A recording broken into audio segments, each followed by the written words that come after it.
again, and welcome to Foreplay Radio Sex Therapy. I'm your host, certified sex therapist Laurie Watson, author of Wanting Sex Again, and blogger at Psychology Today and WebMD. And I have with me Dr. Adam Mathews, my co-host, who's a couples therapist, psychotherapist, and president of NCAMFT. Foreplay is dedicated to helping couples keep it hot.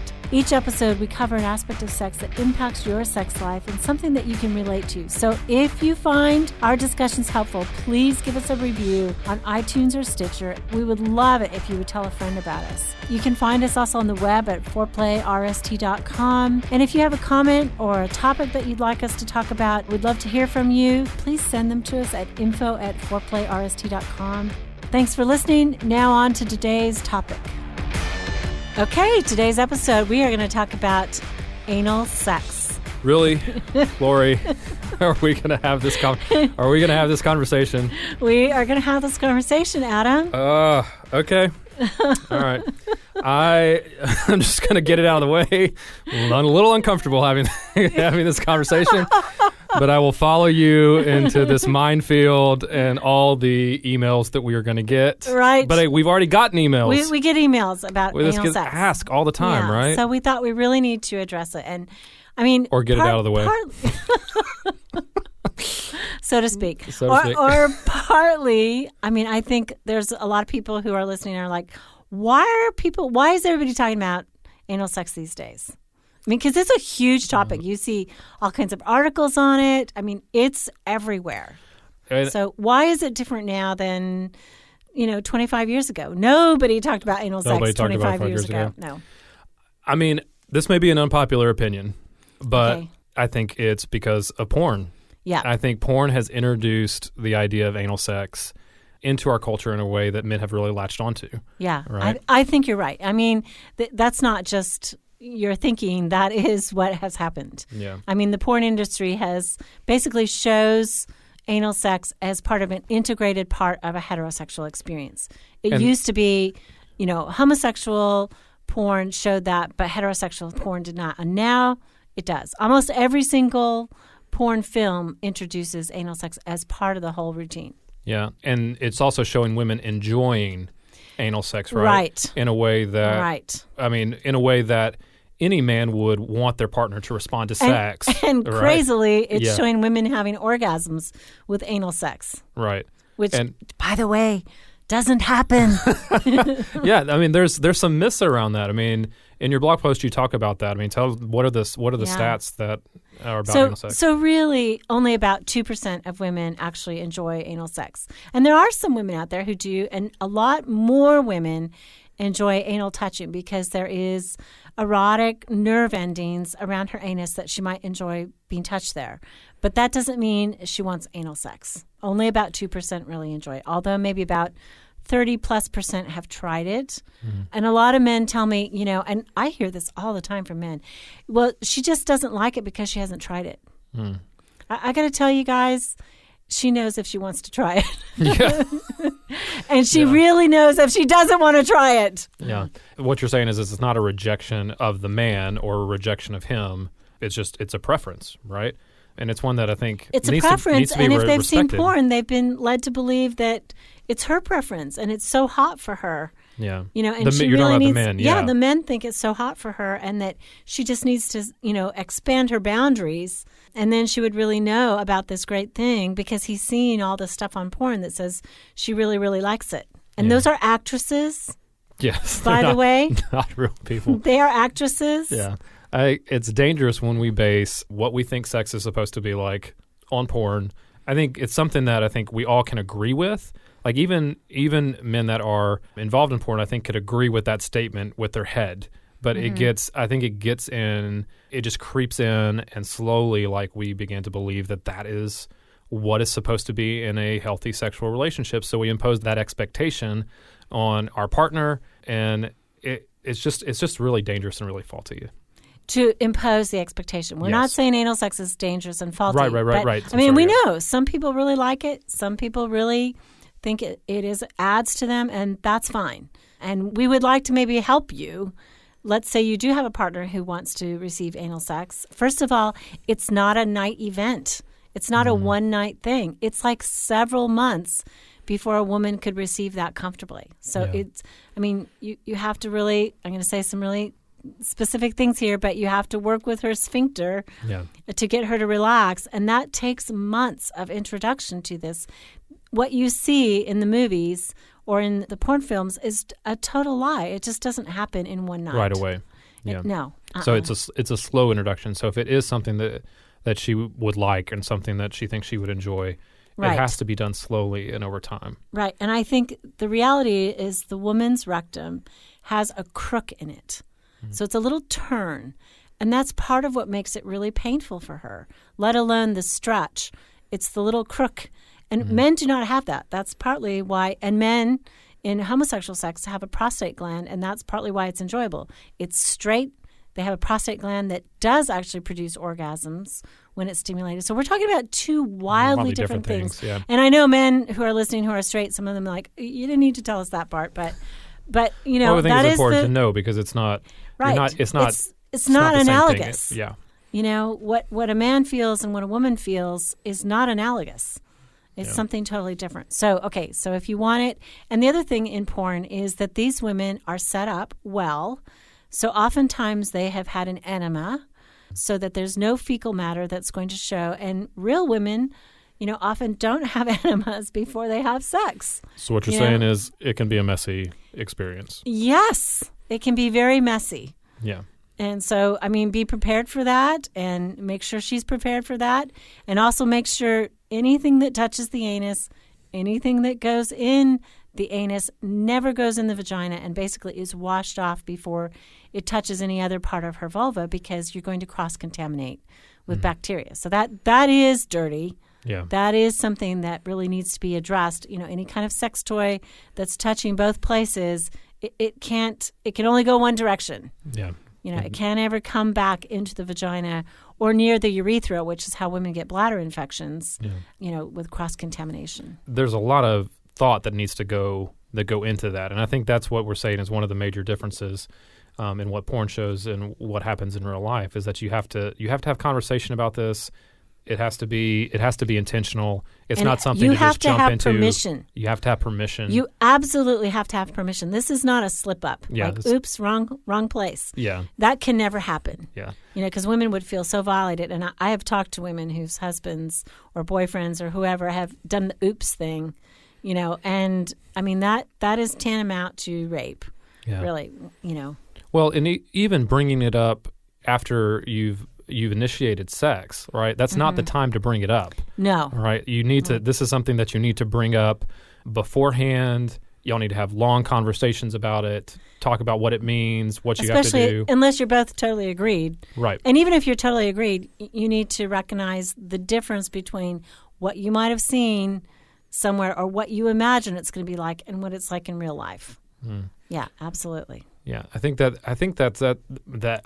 Yeah. Go ahead, spit it out. Anal sex. I've said it several times, haven't I? Haven't I said it? I don't know. Go ahead. What were you going to say? I don't know now. I think it seems like one of those things that needs, you know, when you said both partners agree, even in that, I think that there's conversations to have, even when both of you agree, because of all the things you just talk about, the time that's required, the thought that needs to be put into it to be clean and be safe. Right. And more than likely, it's a conversation with one person, you know, the man often wanting to try it and the woman not because of her fear. And I think we should, you know, talk about why do men want to try this? Like, what's so exciting? Okay, first of all, they see it on porn. We know that. And they see women really enjoying it, and they think it's variety, right? Yeah. Yeah, and I think, it's a misplaced sense of what is going to bring pleasure, right? But there's also a sense that it is taboo, right? I mean, there is still a taboo nature, even if it's made its way more into mainstream porn, if you want to say that. But there is an element of it that is, you're not supposed to talk about it, right? Not supposed to talk about that. Witness my whole demeanor in this conversation today, you know, like, and so there is something that's attractive about something that is anything taboo that's a little illicit, that's a little taboo or forbidden. I mean, that heightens our excitement about it, right? We're getting away with something. We're doing something that's naughty. We're doing something that I think that there's that childlike part of us that says, ooh, something is off limits about that, and I'm sneaking into it. And so there's kind of heightened adrenaline, and that often brings excitement. Yeah, the taboo is just woohoo. Yeah, the idea too that it is going to be more pleasurable than vaginal intercourse. Yeah, I think for men, right? There's that sense. Is that a fantasy? Is that reality? I would say men often tell me they want to do it because they think it'll be tighter than the vagina. Yeah. And so that they will experience more pleasure. Well, I'm not a guy, so on this one, nobody has really said to me yet, it's way more pleasurable for me as a man to do anal sex than vaginal sex. I've never heard that. You never heard that? I haven't either. So I think the thrill is the taboo. I'm and the inclined sense to say, that she's letting him go everywhere. I'm inclined to say that that's a fantasy. That it's something, again, that can stem from porn, that it's going to be more pleasurable. Does that mean, I think possibly there's the idea that it might take your sex life to another level, right? That there's this level of where you have reached, that you've reached with that. Okay, we got to come right back because Adam's just like busting up here. You're listening to Foreplay Radio Sex Therapy with sex therapist Laurie Watson and couples therapist Dr. Adam Mathews. We'll be right back talking more about anal sex.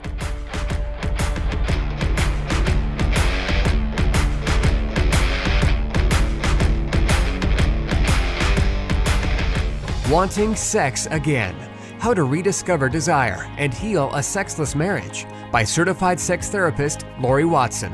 Each chapter is designed to fix one of the problems that cause low libido, from early marriage through the childbearing years, even all the way through menopause. I've also had men read it and tell me that for them it was the most hopeful thing they read about resolving sexual problems. Look for Wanting Sex Again on Amazon.com. You can also talk to Laurie Watson for therapy in person or via Skype. I offer couples counseling and sex therapy, and I think about both aspects of the relationship, emotional intimacy and sexual technique, and that combination together helps marriages be happy. Weekend couples intensives are also offered. Improve your sex and improve your relationship with Awakening Center for Couples and Intimacy.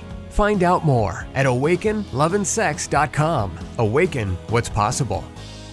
It is one of my great joys in life to be able to really help individuals and couples find strength in their relationships and really find hope again. Licensed marriage and family therapist Dr. Adam Mathews from Mathews Counseling. I work with a wide variety of issues, including depression and anxiety, marital issues with adolescence. I believe that therapy should be designed around you, that it should be personalized to who you are and to your unique situation. Therapy is available in office, online, and by phone. I want therapy to be comfortable for everyone. At our office, you'll find that we sit around a fireplace in deep, comfortable chairs, look at the problem differently, and offer practical solutions for you to take home and utilize outside of the therapy room. Schedule today and rediscover hope. You can find me on the web at mathewscounseling.net, Mathews with one T. You can contact us through email or phone and find a lot of resources on our website, mathewscounseling.net.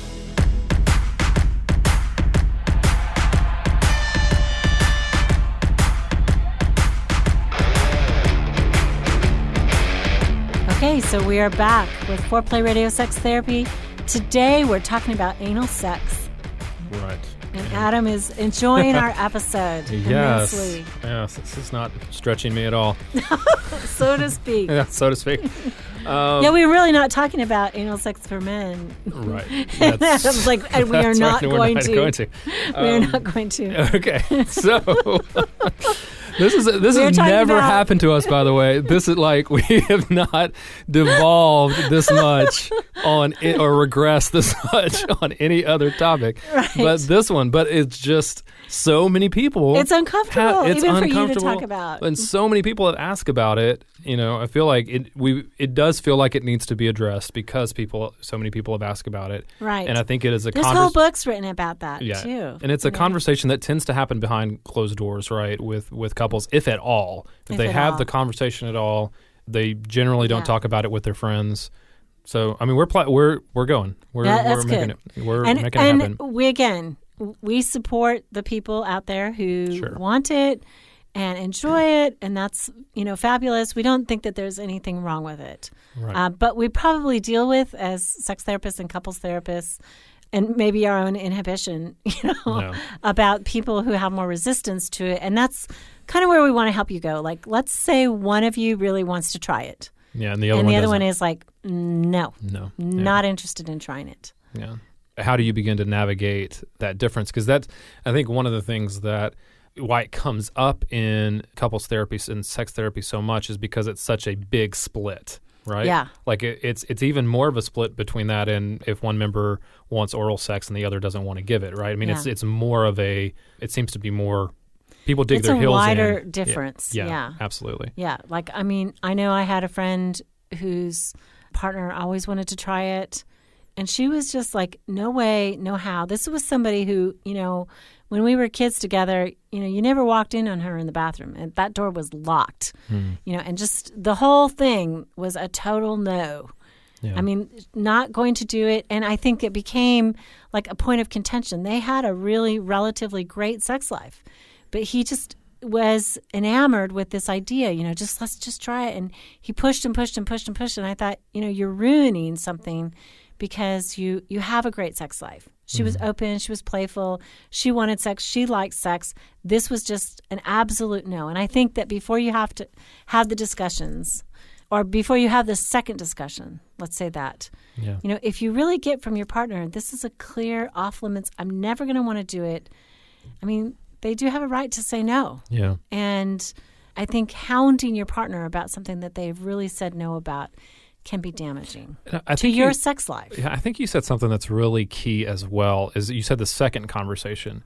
Like, I think if you are not having a conversation about the other aspects of sex, like to jump into the anal sex request is a little, you're just skipping a bunch of steps. Yes. Right? If you're not talking about the other things that your partner wants, if you're not talking about other things that you need beside other requests that you have, if that's not already there for you as a couple, it's going to be a more automatic no. Like, your partner's not even going to consider it if this is the request right out the gate, if you're not having conversation around other parts of your sex life.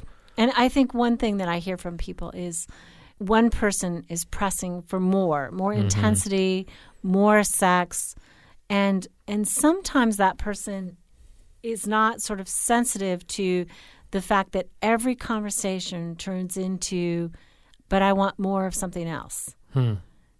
It's like they don't have conversations where they decide things, where they feel settled on things, where there's an exchange of feelings without that person pressuring to go to the next level. Yeah, it's always it may be increasing. Anal sex, it may be something, wild and crazy, whatever, but they're always pushing. And that's the other partner, who's usually the sexually avoidant partner or the distancer, just often feels like it's never enough for that person. They're never satisfied.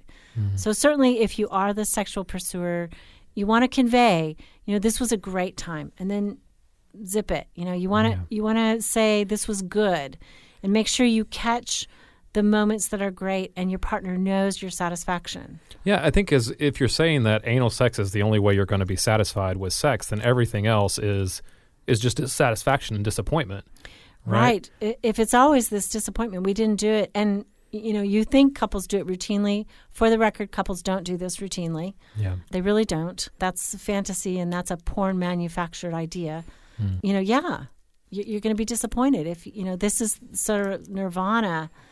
I know it's tough, but... It's a tough conversation to have, but if there's enjoyment in other areas of your sex life, it seems like this should be an addition, not something that's going to bring your sex life to completion or take it to another level or be the thing that's going to actually make it enjoyable. I think those things sound dangerous to me. It might be. Those ideas sound dangerous. Yeah, I think it might be.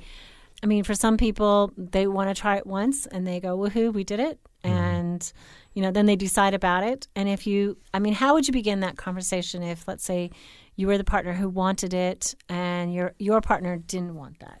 I think one of the things that I think men need to be honest with themselves about, and we've been talking about it a little bit, is if this is a porn fantasy for them, or Yes. if it's something that they really want in their sexual relationship. Mm-hmm. If they are starting from the basis, and they've got to be honest about the influence that porn has had, if it's coming from that place, it's going to be really hard for it to be what they're envisioning, and it seems like they're going to be dissatisfied. That's true of sex in general, right? I think one of the problems with porn is, right, we are seeing things that are unrealistic, and there is creating sort of an ideal that sex is always just like breathless and really, really passionate, and and people are always doing these crazy things, and they're switching positions, and they're, a lot of people have a very satisfactory sex life.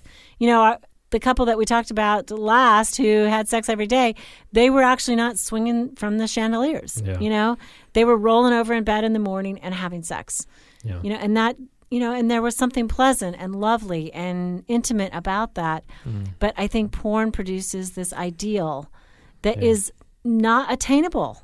Yeah. Not in an average life. And I have people who say, but I want our sex to be really passionate every single time. And I'm like, okay, well, I hate to break it to you, but most people have sex that is also ordinary. Yeah. You have to have that, right? You have to have that. To be able to have extraordinary sex, you have to have ordinary sex. Right. But they feel so disappointed in it. It's like, well, I had an orgasm, but that wasn't really what I wanted. I wanted this adventure. And it's like, I support you. We support you. We're all about helping you, but not every single time. And I think that anal sex is probably a one-off experience. And so if you're talking to your partner, maybe you say, I'd like to try it. I'd like to try it once. But you're don't coming want to from build a place. resistance. You're coming from a place of reality, not a place of myth and fantasy. Yes. Right. Yes. And when you come from a place of reality, what are some things that you can say? How do you lead into that conversation if it's grounded in a real place? So definitely he needs to say, this is something I'd like to try. How do you feel about it? And let's say she says, I don't feel good about it. I don't want it. I mean, one thing she could say in order to not shut the conversation down completely is, can you tell me why you want it? Yeah. What do you imagine it would be like? Yeah. And maybe he also asks her, can you tell me why you don't want it? Yeah. What are the things that come up in your mind that would say, this is something I don't want? Can you tell me those feelings? And really be open to it. So it's not that's disgusting, I'm never going to do that kind of conversation. You're not shutting your partner down. You're being curious. Both sides are being curious about each other, and that's just good communication skill anyway to have. But when you're curious about the other person's position, you're going to learn a lot more, and you're going to get a lot further, right? And tone is everything, right? I mean, you have to ask, can you tell me about your feelings against it, and with an open heart. Right. Even though you might be very disappointed that your partner doesn't want to do it, an open heart says, I care about you, I care about your reasons. And if they say, ooh, no, it's dirty, you feed it back. You say, okay, it's dirty. You feel like it would literally be dirty, and maybe you feel like it would be morally dirty, or some other kind of dirty that doesn't feel like you. Right. Can you tell me about those feelings? I mean, I think there's such a childhood taboo, right? We've been taught by our parents that area of the body is literally dirty. Don't touch there, and so we come into adulthood knowing that this is the area that dirty things come from, and so there is this childhood taboo about it, and working past that, could be very difficult to introduce it into the sexual life. Yeah, and I think if you get to a place where it's not a hard no, but it's I don't really think so, it's something that you can possibly continue to talk about. Like one of the things you could do is just to say, can we keep talking about this? Is it something that we can keep talking about, but we're not going to do it until both people agree. Yeah. Don't keep at it like thinking you'll wear that person down. Oh yeah, absolutely. All your good sense about it and how it's really going to be great for them. Trust me, a woman has a right to say no in this, absolutely. And she really knows whether or not she's going to enjoy it. I mean, she has a deep sense about it. If she's open and she's more curious, great. But if she's shut down and says no, I mean, But men can ask the question in a good way. Yeah. Right. It's not something that you have to necessarily be fearful of or not be able to talk about, but you need to be able to ask in a good way and not make it a demand for your sex life. Yeah, a curious way. Yeah. Okay, Laurie. Talking about anal sex. All right, we're done. We did it. We're we got through it. If we can talk about it, you can talk about it. That's what I'm going to say. Okay, Foreplay Radio Sex Therapy with sex therapist Laurie Watson and couples therapist Dr. Adam Mathews. Thanks for listening. Hey, help us stay on top here at Foreplay. We'd love it if you would subscribe and share it with your friends. And please take 1 sec and rate and review us. Thanks so much.